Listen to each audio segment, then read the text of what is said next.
जय हिंद दोस्तों। अध्यात्म एकेडमी में आपका स्वागत है। दोस्तों, हम लोग यूपी पुलिस कांस्टेबल भर्ती 2024 की जो अभी भी जगह आई हैं, वैकेंसी आई हैं, उन्हीं की तैयारी कर रहे हैं, है ना।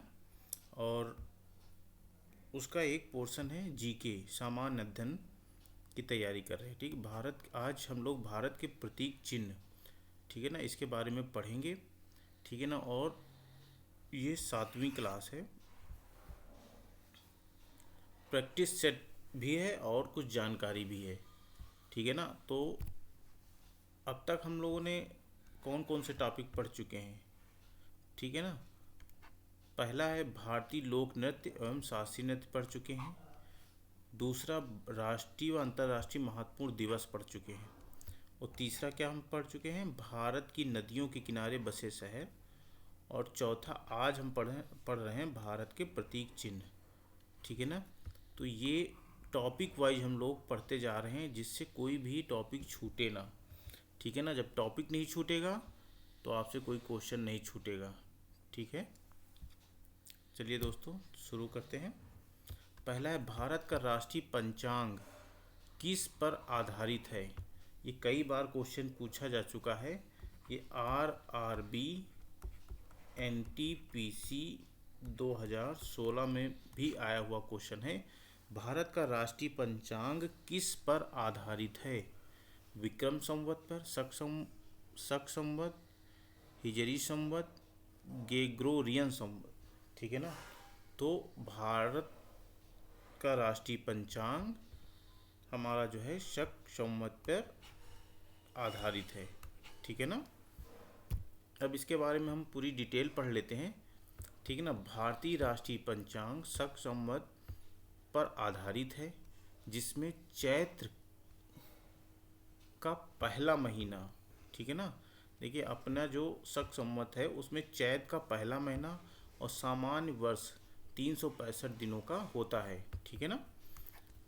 दूसरा पॉइंट क्या है, 22 मार्च 1957 के को ग्रेगोरियन कैलेंडर के साथ भारतीय राष्ट्रीय कैलेंडर अपनाया गया था। ठीक है ना। विक्रम युग 57 ईसा पूर्व को जैन पुस्तक काल का चार्य कथा में कहा है, कथा में कहा गया है कि शक पर राजा विक्रमादित्य की जीत के बाद स्थापित किया गया था। ठीक है ना। ये इस युग के बारे में बात कर रहे हैं। शक युग की शुरुआत कनिष्ठ प्रथम ने 78 ईसा पूर्व ईस्वी से की थी। नेक्स्ट है, हिजरी वर्ष की शुरुआत 622 ईस्वी से हुई थी। तो ये छोटी सी डिटेल है। ठीक है ना। इसके बाद कोई भी क्वेश्चन छूटे ना, इसलिए मैं इसको लेके आता हूँ। दूसरा क्या है, राष्ट्रीय ध्वज के चक्र में कितनी तीलियाँ होती हैं। ये क्वेश्चन जो है, आप ये मत समझिएगा कि बिल्कुल सिंपल सा है। ठीक है। ये SSC 2017 में क्वेश्चन आया हुआ है। राष्ट्रीय ध्वज के चक्र में कितनी तीलियाँ होती हैं, 20, 23, 24, 25। तो ये कितनी होती हैं, 24 होती हैं। राष्ट्रीय ध्वज के चक्र में कितनी तीलियाँ होती हैं, 24 होती हैं। अब राष्ट्रीय ध्वज के बारे में हम लोग पढ़ लेते हैं। भारतीय राष्ट्रीय ध्वज के चक्र में 24 तीलियाँ होती हैं। ठीक है ना। इसे 22 जुलाई 1947 को अपनाया गया था। इसे 22 जुलाई 1947 को अपनाया गया था। चक्र को अशोक चक्र कहा जाता है। ठीक है ना। चक्र को अशोक चक्र कहा जाता है क्योंकि यह अशोक के कई शिलालेखों पर पाए जाते हैं। अशोक चक्र पर प्रत्येक तीली जीवन के सिद्धांत का प्रतीक है और दिन के 24 घंटे भी। यही कारण है कि इसे समय का पहिया भी कहा जाता है। ठीक है ना। तो ये छोटी सी डिटेल है, आप लोग इसे नोट डाउन कर लेना। जो नहीं समझ में आएगा तो प्लीज़ कमेंट करके ज़रूर बताइएगा। भारतीय राष्ट्रीय ध्वज तिरंगे को पिंगली वेंकैया द्वारा डिजाइन किया गया था। ठीक है ना। तो ये भी एक क्वेश्चन बन जाता है यहाँ कि भारतीय राष्ट्रीय ध्वज को किसने डिजाइन किया था, तो पिंगली वेंकैया द्वारा उनको डिजाइन किया गया था राष्ट्रीय ध्वज को, ठीक है ना। राष्ट्रीय ध्वज किसी भी देश की स्वतंत्रता और संप्रभुता का प्रतीक होता है, ठीक है ना। राष्ट्रीय ध्वज किसी भी देश की स्वतंत्रता और प्रभुता का प्रतीक होता है। दूसरा, वर्ष 1947 में भारत के राष्ट्रीय ध्वज का चयन करने के लिए राजेंद्र प्रसाद की अध्यक्षता में एक समिति का गठन किया गया था, ठीक है ना।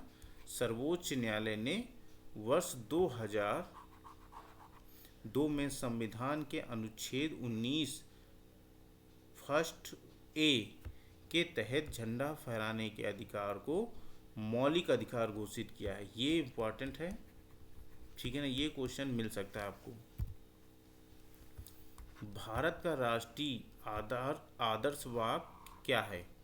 भारत का राष्ट्रीय आदर्श वाक्य क्या है? जय जवान जय किसान, सत्यमेव जयते, जय हिंद, वंदे मातरम, ठीक है ना। तो भारत का राष्ट्रीय आदर्श वाक्य सत्यमेव जयते है, ठीक है ना। कौन सा है? सत्यमेव जयते।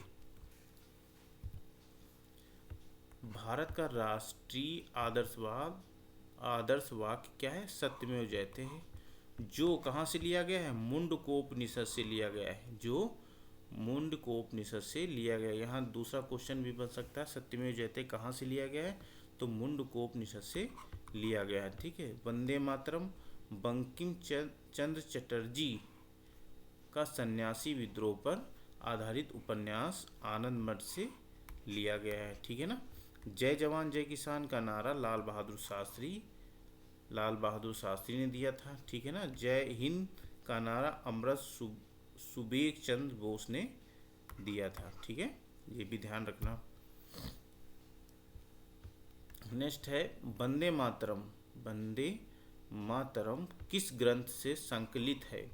वंदे मातरम किस ग्रंथ से संकलित है? मुंडकोपनिषद, कठोपनिषद, भारत भारती, आनंद मठ, ठीक है ना। तो वंदे मातरम हमारा आनंद मठ से संकलित है। किससे संकलित है? आनंद मठ से। ध्यान रखना, वंदे मातरम किस ग्रंथ से संकलित है? तो आनंद मठ से, ठीक है ना। देखो यहाँ पर विस्तृत जानकारी हम लोग लेके आए हैं। वंदे मातरम बंकिम चंद्र चट्टोपाध्याय द्वारा 1882 में लिखित उपन्यास आनंद मठ से ली गई एक कविता है, ठीक है ना।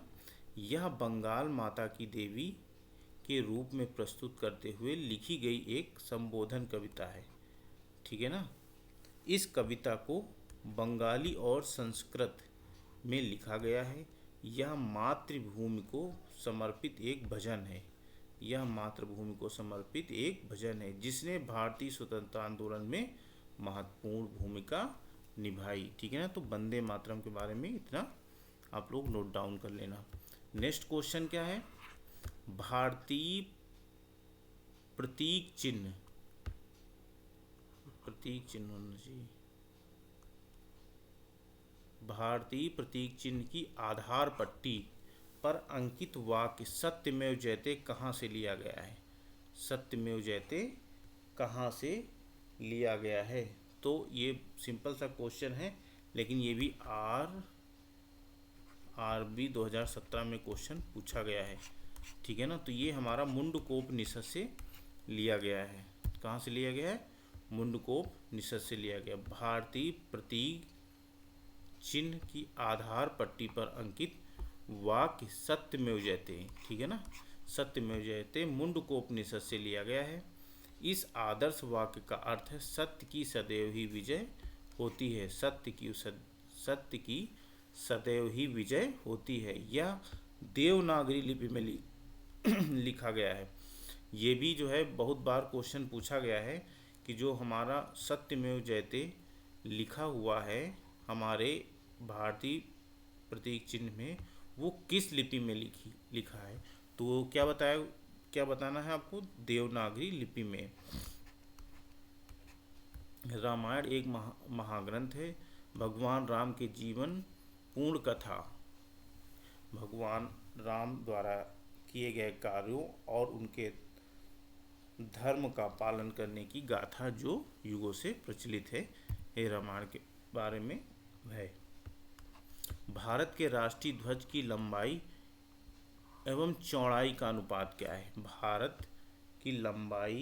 भारत के राष्ट्रीय ध्वज की लंबाई एवं चौड़ाई का अनुपात है, ठीक है ना, 1:1, 1:2, सॉरी 1:2, 2:3 या 3:2, ठीक है ना। तो हमारा ये होगा 3:2। कितना है? 3:2। ये भी क्वेश्चन RRB NTPC 2016 में पूछा गया क्वेश्चन है। राष्ट्रीय ध्वज तिरंगे के समान अनुपात में 3 क्षैतिज पट्टियां हैं, ठीक है ना। जैसे पहला केसरी रंग सबसे ऊपर होता है, फिर सफ़ेद बीच में होता है, ठीक है, और हरा रंग सबसे नीचे होता है। सफ़ेद पट्टी के बीच में नीले रंग का चक्र होता है। ध्वज की लंबाई और चौड़ाई का अनुपात 3:2 है, ठीक है ना। भारत की संविधान सभा ने राष्ट्रीय ध्वज का प्रारूप 22 जुलाई 1947 को अपनाया, ठीक है ना। ये छोटी सी जानकारी है, इसे अगर चाहें तो नोट डाउन कर सकते हैं। भारतीय राष्ट्रीय प्रतीक में कितने शेर दिखाई देते हैं? भारतीय राष्ट्रीय प्रतीक में कितने शेर दिखाई देते हैं? ये भी आपका क्वेश्चन आया हुआ है। तो 1, 2, 3, 4, तो कितने दिखाई देते हैं? 3 दिखाई देते हैं, ठीक है ना। ये 3 दिखाई देते हैं, ठीक है। भारत सरकार ने यह चिन्ह 26 जनवरी 1950 को अपनाया था। भारत सरकार ने यह चिन्ह 26 जनवरी 1950 को अपनाया था। इनमें केवल 3 सिंह दिखाई पड़ते हैं, चौथा दिखाई नहीं देता है, ठीक है ना। इसमें केवल 3 दिखाई देते हैं, चौथा दिखाई नहीं देता है। पट्टी के मध्य, ये जो पट्टी है ना, ये पट्टी के मध्य में उभरी हुई नक्काशी में चक्र, ये उभरा हुआ चक्र होता है, ठीक है, जिसके दाईं ओर एक सांड होता है, ठीक है ना। दाईं ओर एक सांड होता है और बाईं ओर एक घोड़ा होता है, बाईं ओर एक घोड़ा हो। दाएं तथा बाएं छोरों पर अन्य चक्रों के किनारे हैं, ठीक है ना, किनारे हैं, ठीक है ना। ये जो चक्र के किनारे हैं, मतलब ये जो आपको दिखेगा, ये चक्र का किनारा दिखेगा। आधार का पदम छोड़ दिया गया, ठीक है ना। पलक के नीचे मुंडकोपनिषद का सूत्र सत्यमेव जयते देवनागरी लिपि में अंकित है, ठीक, जिसका अर्थ है सत्य की ही विजय होती है, ठीक है ना। ये छोटी सी जानकारी है, आप लोग इसे नोट डाउन कर लेना।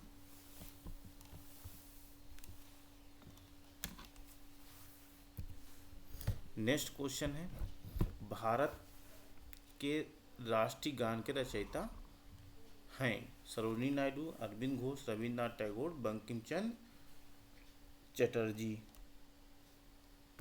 तो ये तो सबको पता है, लेकिन ये सिंपल क्वेश्चन है, लेकिन ये मत समझिएगा ये आया नहीं है। ये भी RRB 2016 में क्वेश्चन आया हुआ है, ठीक है।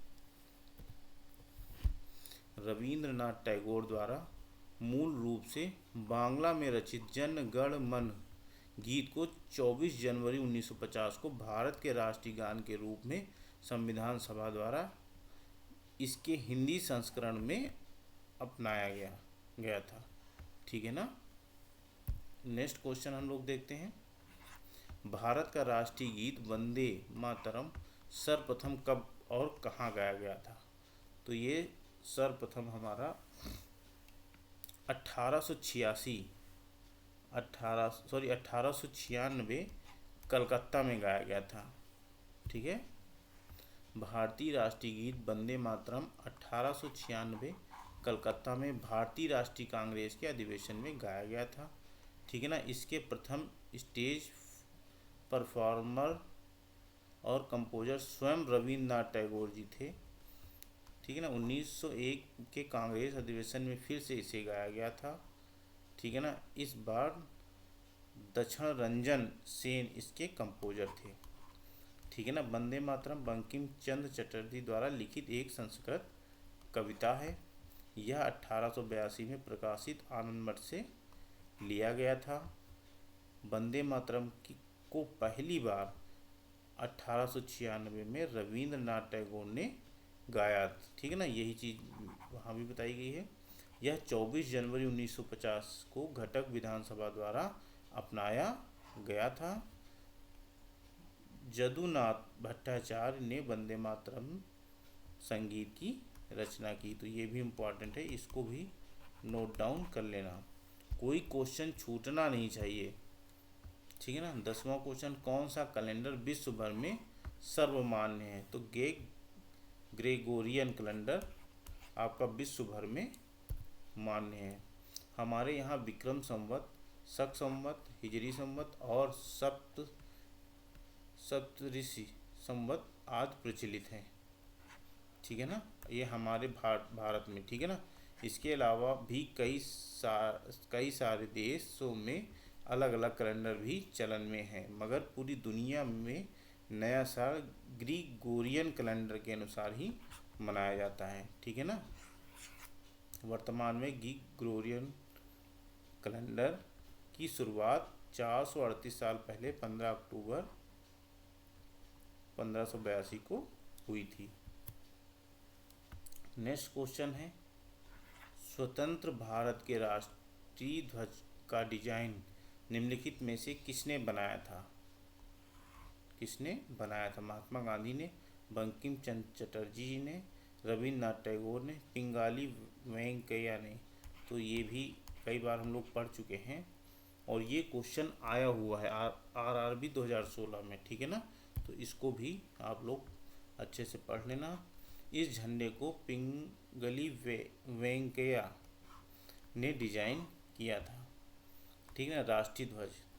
राष्ट्रीय ध्वज शीर्ष पर गहरे केसरिया, बीच में सफ़ेद और समान अनुपात में सबसे नीचे गहरे हरे रंग का तिरंगा है। केसरिया साहस का प्रतीक है, सफ़ेद सत्य और पवित्रता का प्रतीक है, हरा रंग जीवन, प्रचुरता और समृद्धि का प्रतीक है, ठीक है ना। तो कहीं कभी कभी यहाँ से भी एक क्वेश्चन उठ जाता है कि कौन सा रंग किसका प्रतीक है, तो ये भी नोट डाउन कर लेना।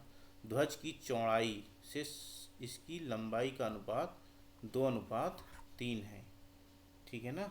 कितना है? ये गलत है, यहाँ पर 3:2 है, ठीक है ना।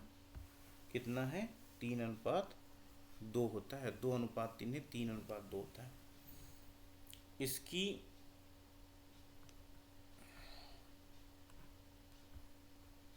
इसकी रूपरेखा उस पहिए की है जो अशोक चक्र के सारनाथ शेरलाट के एक एबेकस पर दिखाई देता है, ठीक है ना। इसका अनुमानित व्यास सफ़ेद बैंड की चौड़ाई जितना है और इसमें 24 तिल्लियाँ हैं, ठीक है ना, 24 तिल्लियाँ हैं चक्र जो है। रूपरेखा पिंगली वेंकैया ने दी है, ठीक है। हमारे राष्ट्रीय ध्वज की रूपरेखा पिंगली वेंकैया ने दी है। राष्ट्रीय ध्वज के डिजाइन को भारत संविधान ने 22 जुलाई 1947 को अपनाया था। तो अब आपका जो हम लोग भारत के प्रतीक चिन्ह से अगर कोई भी क्वेश्चन आएगा, ठीक है ना, तो छूटेगा नहीं। आप बस ये क्लास देख लेना, इससे लगभग सब क्लियर हो जाएगा। और मिलते हैं दोस्तों नेक्स्ट क्लास में, ठीक है ना। आप जहाँ पढ़ाई कर रहे हैं वहाँ पढ़ते रहिए, ठीक है ना। और इस क्लास से सिर्फ रिवीजन कर रखिएगा, जो क्वेश्चन आए हुए हैं वो ढूंढ के मैं लेके आप लोगों को पढ़ा रहा हूँ, जिससे आप लोगों को कोई क्वेश्चन छूटे ना, ठीक है। मिलते हैं दोस्तों नेक्स्ट क्लास में। जय हिंद।